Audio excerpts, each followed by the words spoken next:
Hey everybody, one that always bored, never boring. Recently, I received as a gift this awesome 3D printed vampire lord demonic beastie thingy, and I thought that getting him cleaned up and painted ready for the table would be a good opportunity to use some of the Colourforge hobby supplies that were sent to the channel for review by the Warhub.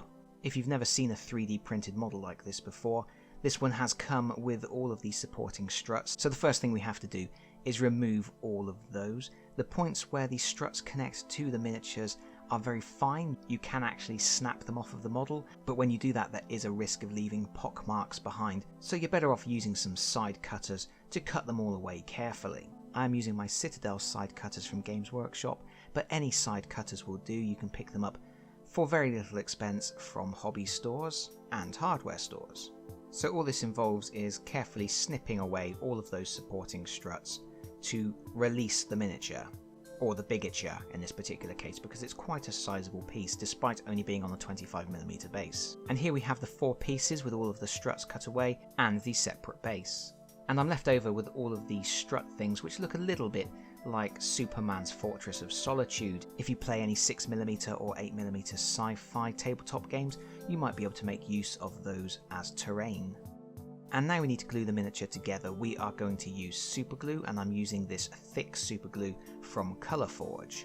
I have slightly widened the holes on the back where the wings attach, and I'm going to put some super glue in there. And this thick super glue is really nice to use because it's very easy to control where it goes. You don't get lots of spillage. And also, although it will contract somewhat as it dries, it does do a little bit of work filling any gaps for you. So a little bit of super glue in the hole, push the wings into place, and this is already looking awesome. I'm going to put a little bit more super glue on the bottom of the miniature to attach it to the 25mm base, and then we will pop the hand on as well.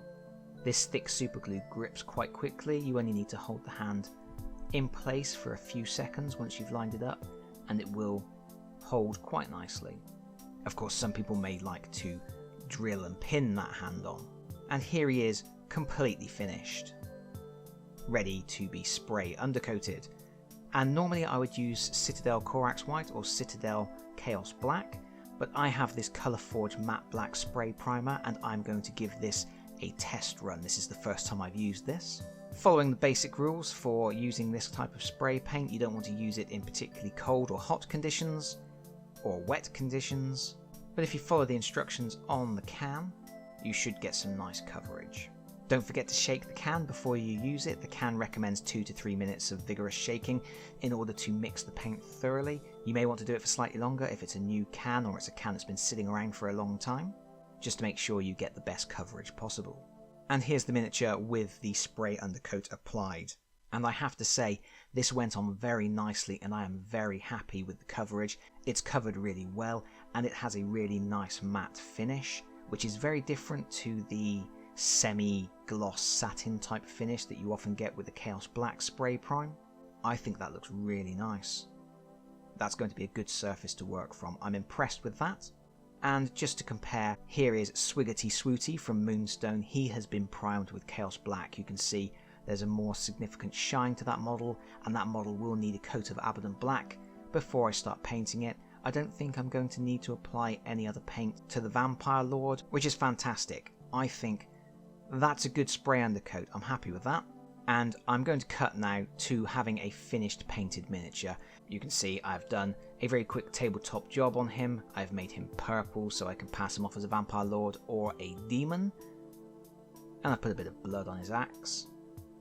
But it's a straightforward tabletop paint job just to get him ready for the next stage, which is applying our matte varnish. And I'm using this Colourforge matte varnish, and this is the point where things go a little bit sideways in this video. And I'm reminded that it's always a good idea to test a brand new product on something you don't really care about before applying it to something you do care about. I followed the instructions on this matte varnish, and I used it the same way that I would use Citadel Purity Seal. I followed all of those instructions. I sprayed on a dry, overcast day. I used thin coats, and I made sure the miniature was completely dry before I did it. Yet for some reason I ended up with frosting, and this can happen when you apply a varnish spray to your miniatures, and it can be a little bit disheartening after you've painted a miniature to see it go all cloudy like this. And there's a bunch of different reasons why this might happen. It might have been too hot, too cold, you may have applied too much varnish, the paint may not have been dry enough, but as I said, I'm pretty sure that the conditions that I used were exactly the same as when I've used Purity Seal. The only thing I can think is that this particular matte varnish should be applied in much thinner coats than Citadel Purity Seal. But regardless, I have ended up with a miniature that looks frosty and white. Fortunately, it is possible to revive this somewhat. It is not a lost cause. What we need to do is we need to apply a coat of gloss varnish to it. You can use a spray gloss, but if you've already had trouble applying a spray matte varnish, it can be a little bit daunting to then switch and try and spray on a gloss varnish. So I'm going to use a paint on gloss varnish, and I'm going to put a good coating of that over everything. And that should revive the colour somewhat. It will look ghastly and shiny, but you can see a lot of that vibrant purple has come back. Of course, I don't want to leave it looking all glossy and shiny because it doesn't look very nice like that. So we are now going to apply an anti-shine coating. This is Army Painter Anti-Shine, and this stuff works wonders. This is a varnish in its own right, and it will take the shine straight out of that gloss, and you can see we have a much better looking miniature as a result of that. And of course, this miniature has now had a coat of the spray colour forge varnish, the paint on gloss varnish, and the anti-shine, so he's very well protected. But anyway, crisis averted, and the jury is still out on that matte varnish. I'm putting this problem down to user error at the moment, but we will see. For now, I'm moving on to adding a few more details to the base using this colour forge basing glue. This is basically a bottle of PVA, but it has a nice fine applicator so you can squeeze the glue into little details, and it has a good consistency.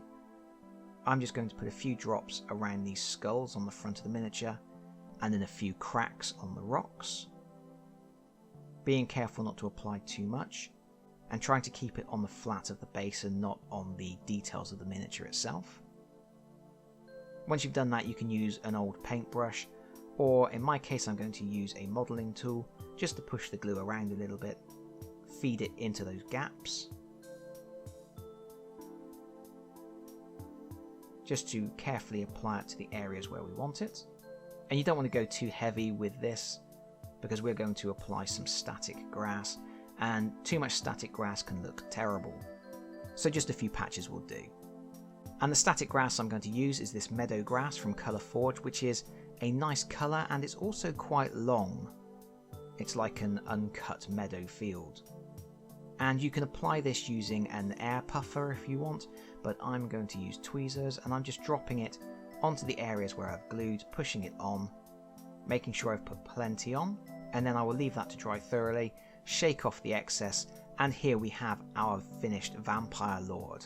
I'm pretty happy with how that's turned out, especially considering that we got some frosting on the varnish, and I'm very much looking forward to introducing him to my games of Dungeons & Dragons.